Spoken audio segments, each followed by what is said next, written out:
এমন উচিত শিক্ষা বহুকাল পায়নি যুক্তরাষ্ট্র। অপমানে মুখ লুকানোই এখন ট্রাম্পের বড় দায়। মধ্যপ্রাচ্যের তপ্ত মরুভূমিতে আজ আক্ষরিক অর্থেই খসে পড়ল মার্কিন সাম্রাজ্যবাদের সবচেয়ে বড় অহংকারের মুকুট। টানা কয়েক সপ্তাহের রক্তক্ষয়ী সংঘাত, মুহুর্মুহু মিসাইল আর ড্রোন হামলার পর হঠাৎ করে পারস্য উপসাগরে নেমে এসেছে 2 সপ্তাহের যুদ্ধবিরতির পিনপতন নীরবতা। কিন্তু এই নীরবতার আড়ালে আসল বিজয়ীকে? ধ্বংসস্তূপের উপর দাঁড়িয়ে অকুতোভয় ইরান কি তবে পরাশক্তি আমেরিকাকে কৌশলগতভাবে হারিয়ে দিল? বিশ্ব রাজনীতির এই রুদ্ধশ্বাস প্রশ্নের উত্তর আজ একটাই: এমন চরম উচিত শিক্ষা ও অপমান বহুকাল পায়নি যুক্তরাষ্ট্র। যে ডোনাল্ড ট্রাম্প কিছুদিন আগেই দম্ভভরে ইরানকে মানচিত্র থেকে মুছে দেওয়ার হুমকি দিচ্ছিলেন, তার দেওয়া আলটিমেটামের মেয়াদ শেষ হওয়ার কয়েক ঘন্টা আগেই হোয়াইট হাউস থেকে এলো পিঠ টান দেওয়ার নাটকীয় ঘোষণা। পেন্টাগন ও ট্রাম্প প্রশাসন কি সত্যি শান্তির খোঁজে এই পথে হেঁটেছে, নাকি পরাজয়ের গ্লানি ঢাকতে এই যুদ্ধবিরতির আড়ালে মুখ লুকাচ্ছে? বিশ্লেষকদের মতে এটি কোনো বীরত্বপূর্ণ সিদ্ধান্ত নয়, বরং দেয়ালে পিঠ ঠেকে যাওয়া এক পরাশক্তির চরম বাধ্যবাধকতা।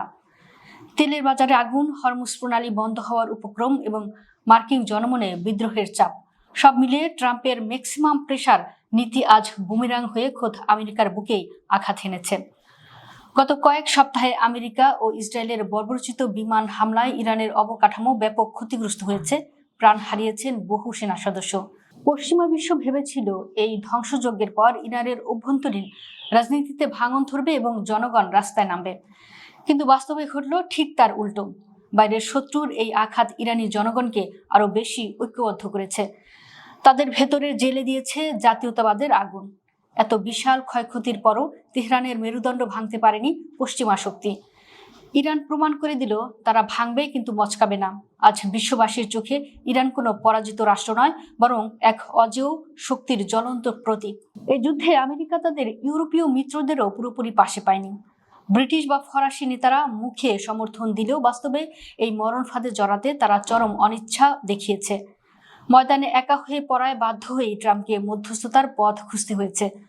পর্দার আড়ালে এখন চলছে চরম কূটনৈতিক খেলা। পাকিস্তানের মাধ্যমে ইরান যে 10 দফার শান্তি প্রস্তাব পাঠিয়েছে তা পেন্টাগনের জন্য আরেক বড় অপমান। এই প্রস্তাবে ইরান এমন কিছু শর্ত রেখেছে যা কয়েক মাস আগে আমেরিকা চিন্তাও করতে পারত না। কিন্তু আজকের পরিবর্তিত ও পরাজিত বাস্তবতায় সেই টেবিল থেকেই মাথা নত করে আলোচনা শুরু করতে হচ্ছে হোয়াইট হাউসকে। যখন পুরো বিশ্বের নজর পারস্য উপসাগরের এই পরাশক্তির লড়াইয়ের দিকে, তখন আড়াল থেকে নিজের কাপুরুষিত কাজ গুছিয়ে নিয়েছেন ইসরায়েলি প্রধানমন্ত্রী বেনিয়ামিন নেতানিয়াহু। এই বৃহৎ সংঘাতের আড়ালে দক্ষিণ লেবাননে হিজবুল্লাহর উপর হামলা এবং ফিলিস্তিনিদের উপর চরম দমনপীড়ন অব্যাহত রেখেছে ইসরায়েল। তবে বিশ্ববাসী আজ পরিষ্কার দেখছে, অত্যাধুনিক প্রযুক্তি আর বিশাল সামরিক বাহিনী নিয়েও একটি জাতির আদর্শ ও সার্বভৌমত্ব কেনা যায় না। এই যুদ্ধবিরতি কোনো স্থায়ী সমাধান নয়, বরং এটি দীর্ঘ লড়াইয়ের এক সাময়িক বিরতি মাত্র।